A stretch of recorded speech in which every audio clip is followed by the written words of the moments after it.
Hey there guys, and welcome to another car review. I am your host Crazycossie, and this is Crazycossie's Car Reviews.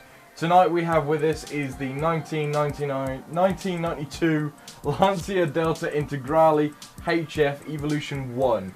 The reason it's an Evolution 1 is because of the alloys, the flared arches, the power bulge on the bonnet, and the grey Recaro seats, which are pretty much in the standard version as well. But the hints are just the way it looks, really, the power bulges and the arches as well, and it produces 210 horsepower. That might be a big hint. The engine in this car is fantastic. It's a 2-litre turbocharged 4-cylinder engine, producing 210 horsepower. I said that a million times, but 210 horsepower in a hatchback. That was unheard of in the 90s. This was when safety regulations threw out the window and said, yes, let's build some mad cars. In this era, we had the Lotus Carlton, we had the Lancia Delta Integrale, we had the Sierra Cosworth. So many good cars these in the 90s. The 90s everybody remembers. Just the look of this car makes it look aggressive, and it's so 80s as well. The dashboard was all black. The interior of this car is in particular is grey, but I suppose you could change that when you were ticking off the options list.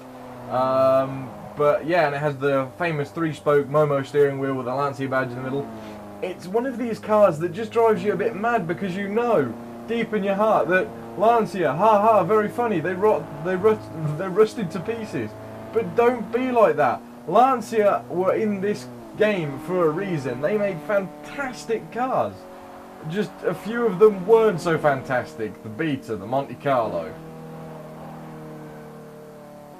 The more recent Ellipson, that's fucking horrible. Which in this country is rebadged as a Chrysler. So, you don't know what you're buying nowadays. I think it's a Fiat 500 at its base, but it's still horrible. Anyway, back to the Lancia Delta at hand. This car's engine feels so torquey, it's just ridiculous. You can put your foot down in any gear and just like the car will move along at a very high speed.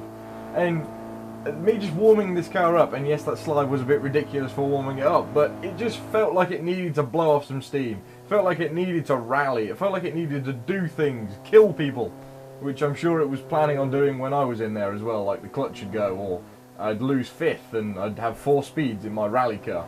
But all jokes aside, Lancia is one of these companies that truly surprises me, because you will never know what they're coming up with next.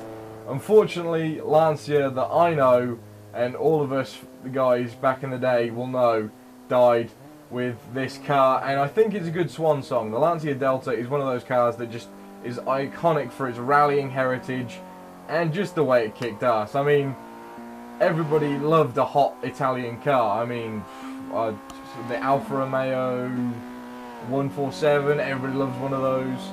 The Lancia Delta, I'm trying to think of other hot Italian cars. I would say the Punto Sporting. No, not the Punto Sporting. That's a horrible hot hatch. I'm sorry, Fiat people. It's not my cup of tea. But, you know, the Abarths and everything like that. It was one of those mad cars. I love this era of cars. And this was me just having a lap of wringing its neck for all the people out there on YouTube that want to see this car go fast around corners.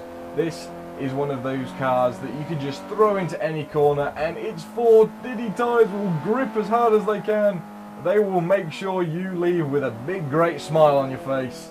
This is one of those cars. I've said this is one of those cars, but I want this car. And these cars fetch ridiculous prices on eBay, so I doubt you'll ever find one for under 3-4 grand. If you do, it's not a proper EVO. It's not a proper EVO 1 or 2. And fun fact for you, the EVO 1 was the last ever rallied car by the Lancia dealer team. So there you go. Even Lancia wanted to end off with a good car. This was the one they chose, and I think they chose well, in my opinion, because this car doesn't have many flaws other than being a Lancia, so mechanic bills, parts are going to be extortionate amounts of money. It may break down a few times, but you'll forgive it just because of the smile it leaves you with.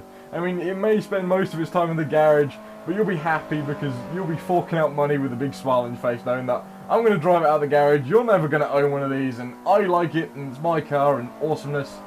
But that has been the car review. I hope you enjoyed. I hope you liked it as well.